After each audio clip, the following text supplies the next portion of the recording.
is Rich Walton. If you're new to the channel, welcome, and if you're coming back, thank you for watching this new video. Today I'm doing another video on a phrasal verb. This is a phrasal verb with the preposition up. Now, why do we teach all these phrasal verbs? Why are they so important? So there are a lot of phrasal verbs. The YouTube English network is full of videos with phrasal verbs, but they are important because for two reasons, in my opinion. The first reason is when you begin to produce phrasal verbs quite naturally, then it really does show that you are improving your range of English production.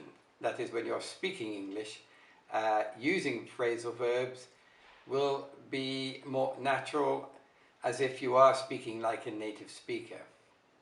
Then the second reason is to understand native speakers when they are speaking to you using these phrasal verbs.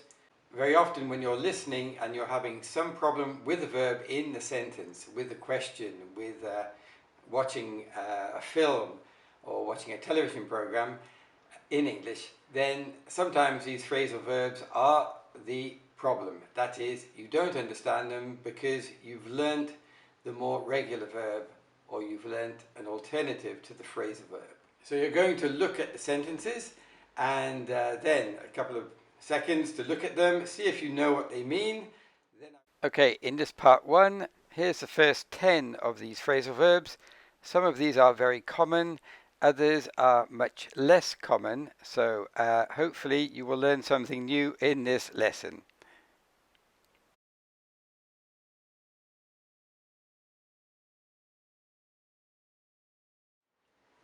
Okay, so now I'm going to say the sentences with some voice intonation, so this will help you. Okay, students, everybody stand up. I hate it when you make an appointment with friends and then somebody stands you up at the last minute. These are two very obvious ones. What time do you wake up in the morning? I usually get up at about 7 o'clock in the morning. Oh, I'm really sorry. I really can't come to your party this weekend. I'm tied up with work. Listen, if you don't remember all the words to the song, just make them up. It's easy. Last week, my wife and I had a bit of an argument, but today we decided to make up. Before you work on a new computer, you usually have to set it up. Can you turn up the television? I cannot hear what they're saying. Oh, yesterday it was a terrible party. Even the DJ didn't turn up. Okay, the first one is very easy, and it means to move your body from a sitting or a lying position to an upright position, that is, to stand up. Okay, this is another stand-up, but it's more advanced English, I think, and less common. You may know it. But when somebody stands you up, you make an appointment to meet with somebody, but they cancel or just do not appear at the appointment.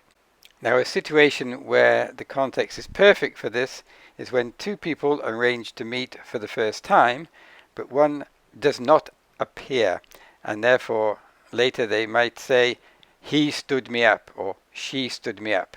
I hope that doesn't happen to you. Now, we all know this one, wake up in the morning. This is when you stop sleeping. So, when do you stop sleeping? When do you wake up? Or when you stop someone else from sleeping, you wake them up.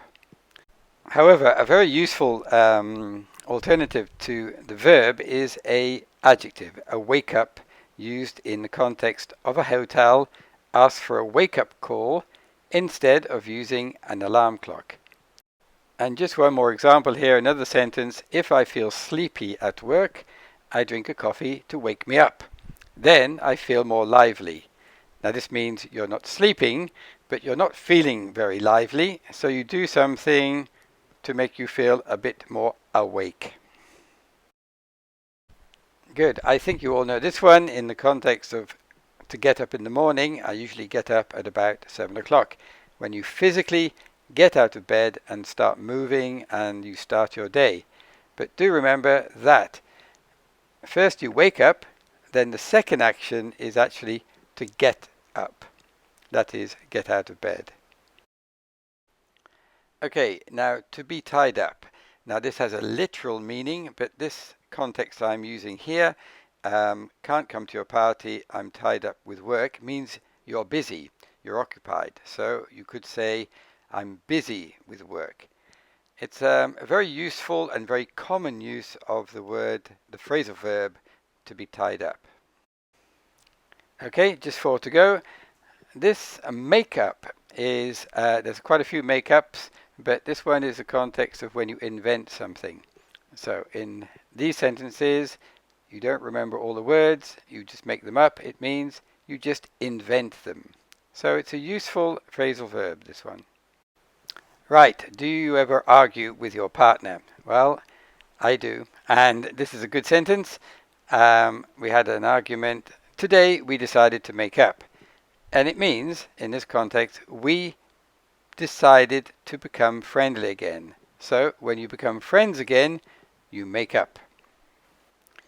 And here, because everybody uses computers, I'm sure you've seen this. Before you work on a new computer, you have to set it up.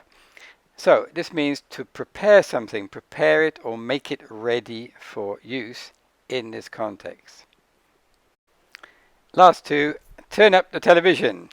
Well, in this, it literally means increase the volume. I'm sure you know it. It's one of the most common uses of turn up.